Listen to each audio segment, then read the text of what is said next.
সন্ধ্যা হতে না হতেই আমরা সবাই মিলে কিন্তু সাজুগুজু করে বেরিয়ে যাচ্ছি। বাড়ির সবাই যে এসেছিল, খুব মজা করেছি সন্ধ্যাবেলাটা বেরিয়ে।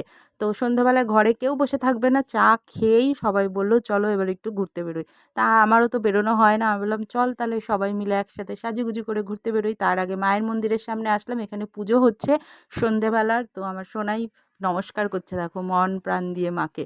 তারপরেই বলল, "আমি একটু ওই ঘন্টাটা বাজাবো।" আর ঘন্টাটা এত ওয়েট, ওইটা কি বাজানো ওর পক্ষে সম্ভব? কক্ষনোই সম্ভব না।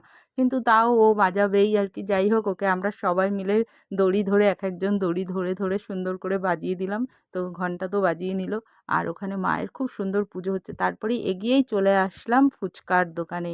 আমাদের এই কাকুটা এত সুন্দর এখানে ফুচকা বানায় না, খুব টেস্টফুল ফুচকা বানায়।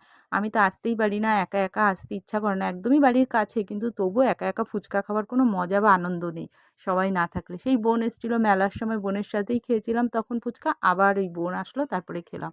ওহ, হেব্বি বানিয়েছে ফুচকাটা। আর গরমকালে ওহ, টক জল দিয়ে আর গন্ধরাজ লেবু দিলে পরে এত সুন্দর ফ্লেভার বেরোয়। যাই হোক, মন ভরে কিন্তু আমরা সবাই মিলে একসাথে ফুচকা খেয়ে নিলাম।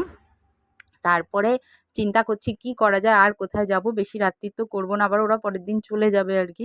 তো কিছুটা হাঁটলাম, হাঁটার পরেই দেখো মিষ্টির দোকানে চলে এসেছে। তো সোনাই বলছে একটা মিষ্টি খাবে, ও একটা ম্যাঙ্গো ফ্লেভারের একটা মিষ্টি পছন্দ করেছে, ওর এই মিষ্টিটা ভীষণ নাকি ভালো লাগে। আর সত্যিই মিষ্টিটা খুব ভালো ছিল, বাড়িতে এনে যখন আমরা খেয়েছিলাম, খুব হালকা মিষ্টি আর ফ্লেভারটাও খুব পুরো ম্যাঙ্গোর মতো, হেবি সুন্দর। তো ওর পছন্দের অনুযায়ী একটা সন্দেশ নেওয়া হলো আর একটা রসালো মিষ্টি নেওয়া হলো, দু রকমের মিষ্টি নিয়ে তারপরে আমরা বাড়িতে যাব। আর রাতের খাবারের পর মিষ্টি খেলে কিন্তু দারুণ লাগে খেতে। তো কেমন লাগলো তোমাদের পুরো ব্লগটা অবশ্যই কিন্তু কমেন্ট করে জানিও। আর এখানে দেখো কত ভ্যারাইটি মিষ্টি। আমরা বেরিয়ে পড়লাম বাড়ির উদ্দেশ্যে। চলো টাটা।